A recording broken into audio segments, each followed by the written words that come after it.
guys, what's up? Welcome back to my channel and guys, welcome back to another real horror story. So guys, आज की जो real life incident है वो मुझे भेजा है वैष्णवी ने, और वैष्णवी ने अपनी पूरी कहानी मुझे इंस्टाग्राम पे उन्होंने मैसेज किया था. सो गाइज, जब मैं उनकी कहानी पढ़ रही थी तो मुझे एक्चुअली लिटरली ऐसा लगा कि I can understand the fear that she was going through उस सिचुएशन में. सो आई एम वेरी श्योर कि बहुत सारे लोग जो इस वीडियो को भी देखेंगे वो सारे रिलेट कर पाएंगे वैष्णवी के उस डर से जो उसको फील हुआ उस पर्टिकुलर सीन में. तो बस वही उसी स्टोरी को आज हम अभी आगे बताएंगे एंड तो चलिए फटाफट से शुरू करते हैं आज की कहानी. ओके गाइज, सो जैसे कि मैंने आपको ऑलरेडी बताया है दैट ये कहानी मुझे भेजा है वैष्णवी ने. सो गाइज, वैष्णवी बैंगलोर में रहती है एंड जब उनका साथ वो रियल इंसिडेंट हुआ था वो तब भी बैंगलोर में रहती थी. उस वक्त भी और आज भी वैष्णवी अपनी फैमिली के साथ रहती है और उनके फैमिली में है उनके पेरेंट्स, उनकी बड़ी बहन और उनका बड़ा भाई. सो उनकी जो बड़ी बहन और उनका बड़ा भाई है वो भी उस वक्त बहुत ही छोटे थे, पर वैष्णवी सबसे छोटी थी. सो ये इंसिडेंट, ये घटना वैष्णवी के साथ तब हुआ जब वो एक बहुत ही छोटी सी एक बच्ची थी. उस वक्त उनके साथ ये चीज हुआ था. तो अभी चलिए एग्जैक्टली कब हुआ था और क्या हुआ था उस बारे में मैं आपको बताती हूँ.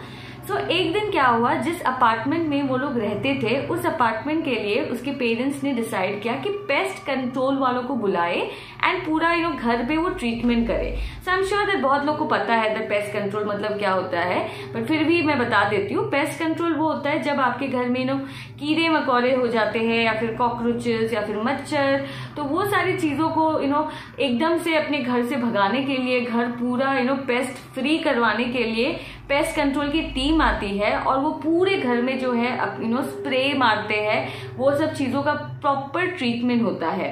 तो वो लोगों ने सोचा कि उनको अब बुलाया जाए और घर को जो है पूरा एकदम पेस्ट फ्री करवाए. तो जब आप लोग पेस्ट कंट्रोल की सर्विस लेते हो तो क्या होता है कि पूरे घर में कोने कोने में स्प्रे मारा जाता है. पूरा घर जो है वो एकदम उलट पुलट हो जाता है क्योंकि हर एक कोने में अच्छे से वो ट्रीटमेंट जो भी वो लोग यूज करते हैं वो हर जगह स्प्रेड करते हैं और एक अलग सी अजीब सी एक स्मेल भी रह जाती है उस घर में. तो वो लोगों ने डिसाइड किया कि वहां पे वो लोग उस वक्त तक तो नहीं रह सकते हैं क्योंकि उनको जो है 3 दिन चाहिए था पेस्ट कंट्रोल वालों को कि वो घर जो है एकदम 3 दिन तक उस पर काम चलेगा. तो वो लोगों ने डिसाइड किया कि कहीं और रह लेते हैं 3 दिन के लिए. तो वैष्णवी के जो फादर है उनके एक ऑफिस का एक गेस्ट हाउस है जो उनके अपार्टमेंट से ज्यादा दूर भी नहीं है. तो वो लोगों ने डिसाइड किया कि चलो वो 3 दिन के लिए हम लोग उस गेस्ट हाउस में शिफ्ट हो जाते हैं. तो जो भी अभी रियल घटना जो अभी मैं आगे आपको बताऊंगी जो वैष्णवी के साथ हुआ था वो सब कुछ उस गेस्ट हाउस में ही हुआ था. नाउ चलिए आगे बढ़ाते हैं पहले स्टोरी को.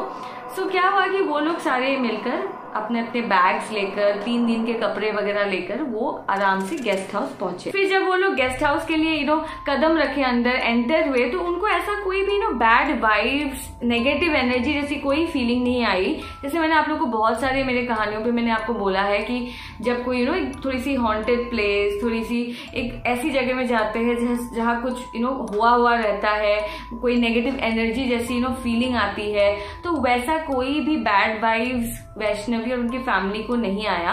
एंड वो गेस्ट हाउस भी है जो काफी हद तक साफ सुथरा भी था, तो उनको ऐसी कोई प्रॉब्लम नहीं हुई और वो लोग बहुत अच्छे से उस घर पे एडजस्ट होने के लिए 3 दिन तक वो लोगों ने तैयारी शुरू कर दी. सो फिर रात के ठीक 9 बज गए.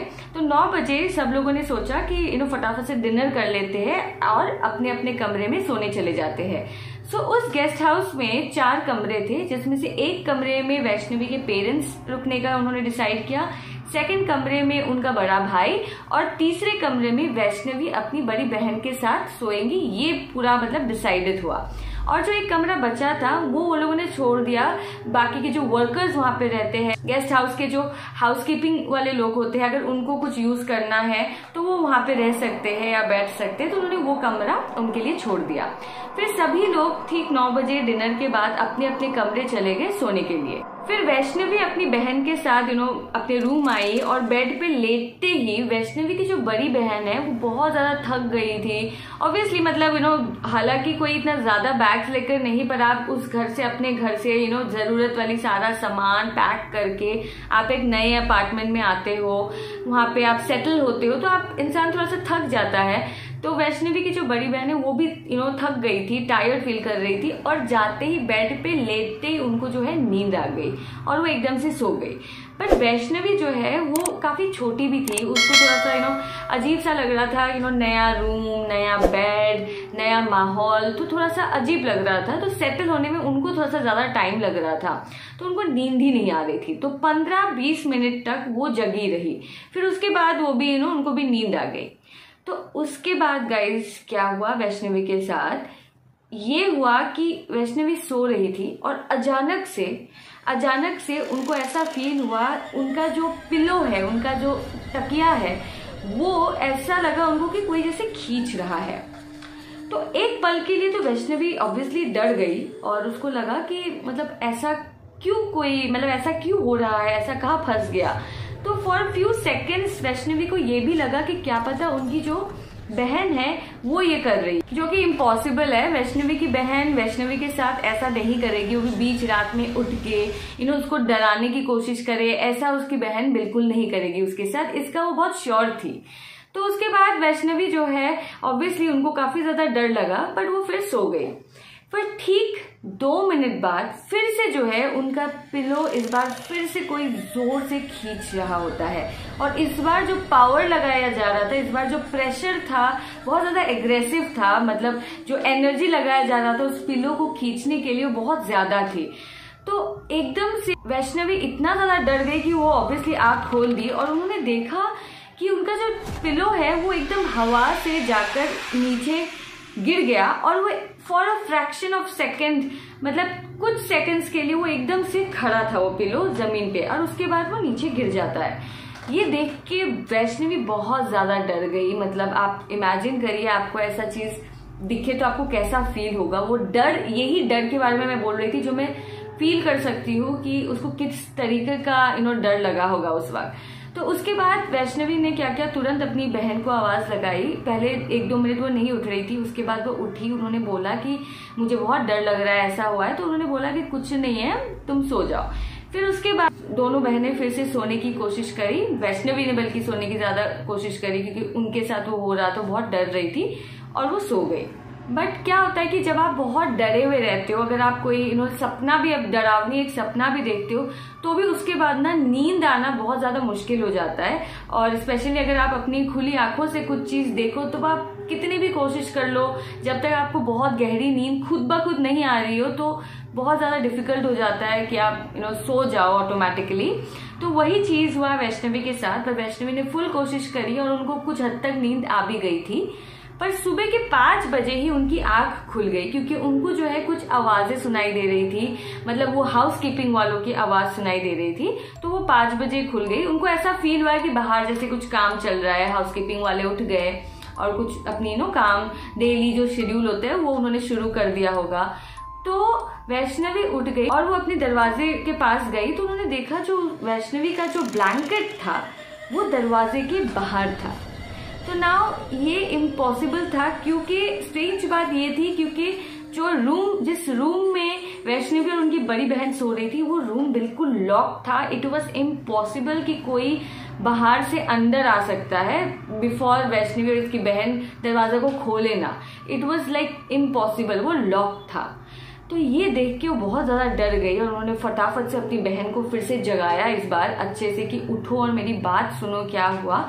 और उन्होंने पूरी बातें अपनी बहन को शेयर की।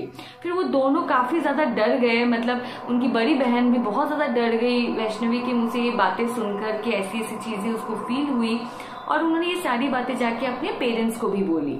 Now I am not sure कि अगर वैष्णवी के पेरेंट्स को भी ऐसी टाइप कोई चीज फील हुई या दिखी, बिकॉज ये एक गुड न्यूज है, it is a very fortunate enough कि उनकी जो पेरेंट्स है, वैष्णवी के पेरेंट्स है, वो वैष्णवी की बातों को एकदम से विश्वास किए, इस बात को एकदम से माने। बट हो सकता है कि वैष्णवी की पेरेंट्स ने भी कुछ ना कुछ फील किया हो, but it is something very good कि उनके पेरेंट्स ने उनको बिलीव किया। और वो 2 दिन तो उनको रुकना ही था, बिकॉज कहीं और जाने की जगह नहीं थी उनके पास, अपार्टमेंट के बिल्कुल पास ही था, आना जाना भी कर सकते हैं, मतलब देखने के लिए कितना काम हुआ एंड ऑल। तो वो लोगों ने डिसाइड कर लिया था कि 2 दिन भी यही रुकना है, जिस कारण उन्होंने क्या किया, वैष्णवी की मम्मी ने वहाँ पे एक छोटी सी पूजा करवाई। उन्होंने जैसे वो पूजा किया और पॉजिटिविटी के लिए थोड़ा सा पूजा किया। तो जो बाकी के 2 दिन थे वहां पे, उस पूजा के बाद से उनको कुछ ऐसी कोई बड़ी चीज, ऐसा इम्पैक्ट नहीं किया, बैड इम्पैक्ट की एकदम से डर जाए और वो रातों रात निकल के भागे वहां से, ऐसा कुछ नहीं हुआ। बट यस, वो लोगों ने बहुत कुछ अनयूजुअल चीजें नोटिस किया। जैसे खाली कमरों से उनको बहुत सारी आवाजें आती थी। फिर उस गेस्ट हाउस में कुछ कुछ स्पॉट्स, कुछ कुछ कोने ऐसे थे जो कि बहुत ज्यादा ठंडा रहता था। और वैष्णवी का कमरा भी, बल्कि गाइज मैंने ये बताना मैं भूल गई कि वैष्णवी भी जिस कमरे में वो सो रही थी अपनी बहन के साथ, और जब उनके साथ वो इंसिडेंट हुआ था उस वक्त वो कमरा जो है बहुत ज्यादा उनको ठंडा सा फील हो रहा था, कि ऐसे बहुत ज्यादा कोल्ड रूम था वो, वैष्णवी जो कह रही थी मुझे, तो वो ऐसा उनको फील हो रहा था। तो उस गेस्ट हाउस में बहुत सारे ऐसे स्पॉट्स थे जो बहुत ज्यादा ठंडा वाला होता रहता था, ऐसा भी उन्होंने नोटिस किया। प्लस उनको एक बहुत ही वाइब जो है वो आने लग गई थी कि कुछ है यहाँ पे, उनको हर वक्त ऐसा फील होने लग गया था। और एक चीज बहुत ही स्ट्रेंज थी, उनको ये भी लगा, उन्होंने खुद देखा कि चीजें जो है वो यहाँ से वहां मूव होते हुए भी देखा। So this was something very big, मतलब स्कैरी एक्सपीरियंस अगर कोई हम चीजें देखे मूव करते हुए। बट फिर भी उनकी फैमिली जो थी वो बहुत ही पॉजिटिवली, वो बहुत स्ट्रांग थे, जिस वजह से वो लोगों ने ये सारी चीजें इग्नोर करी एंड वो लोगों ने 2 दिन उसी गेस्ट हाउस पे वो रुके। But good thing is that उनपे कोई ऐसा बैड इम्पैक्ट नहीं हुआ। अब आप इसे कोइंसिडेंट कहो, क्या पता होता, ये तो ऑब्वियसली हम नहीं जानते, बट नहीं हुआ उनके साथ, तो ये बहुत एक अच्छी बात हुई। फिर 2 दिन रुकने के बाद वैष्णवी अपनी फैमिली के साथ फिर से अपने अपार्टमेंट में चले जाते हैं। सो आज उस गेस्ट हाउस के बारे में कोई अपडेट तो मुझे नहीं दिया है वैष्णवी ने, बट आई होप कि वो गेस्ट हाउस एकदम सेफ हो, because apart from this paranormal activities जो भी उस घर पे, उस गेस्ट हाउस में हुआ, उसके अलावा वैष्णवी की फैमिली के लिए भी वो सबसे सेफेस्ट हाउस था, बिकॉज वो गेस्ट हाउस था उसके फादर के ऑफिस का, तो वो लोग बहुत ज्यादा सेफ थे उस घर पे, उनको ऐसा लगा। बट अनफॉर्चुनेटली वो अनयूजुअल चीजें हुई वैष्णवी के साथ। So this is it guys, ये थी छोटी सी कहानी थी ये वैष्णवी की, बट ये बहुत ज्यादा एक रिलेटेबल कहानी है। ऐसी चीजें अनफॉर्चुनेटली होती है कुछ घरों पे, कुछ जगहों पे, कुछ कुछ कहानी होती है उन घरों में जो हुआ होता है, एंड हमें ऑब्वियसली आइडिया नहीं होता है, एंड हम वैसी जगह जा पहुंचते हैं जिसकी वजह से ये सब होता है। तो ये बहुत ही अनफॉर्चुनेट था वैष्णवी के लिए जो ऐसा चीज उनके साथ हुआ। बट आज के डेट पे सभी बहुत सेफ है वैष्णवी की फैमिली पे, एंड उन्होंने ये कहानी हमसे शेयर किया एंड अपना एक्सपीरियंस मेरे थ्रू बताया आप लोगों को। सो यही थी कहानी गाइज उनकी, एंड आई होप कि आपको भी इंटरेस्टिंग लगा हो, पसंद आया हो। इफ यस, तो आपको तो पता ही है आप लोगों को क्या करना है, आप लोगों को लाइक करना है, शेयर करना है, कमेंट करना है गाइज, एंड प्लीज सब्सक्राइब जरूर करिएगा। एंड गाइज, आप लोग के पास भी अगर कोई रियल हॉरर इंसिडेंट है तो आप लोग मुझसे शेयर कर सकते हो, आप मुझे जीमेल कर सकते हो, आप मेरे को इंस्टाग्राम पे मैसेज कर सकते हो, एंड आप लोग की कहानी मैं मेरे चैनल के थ्रू अपने ऑडियंस तक पहुंचाने की पूरी कोशिश करूंगी। आई नो बहुत सारी स्टोरीज अभी पेंडिंग है guys, but I am trying my level best कि मैं एक के बाद धीरे धीरे सारी कहानी आप तक पहुंचाऊं। So this is it guys, and yeah, I'll see you all very soon. Till then, take care guys, stay safe and stay home. Bye.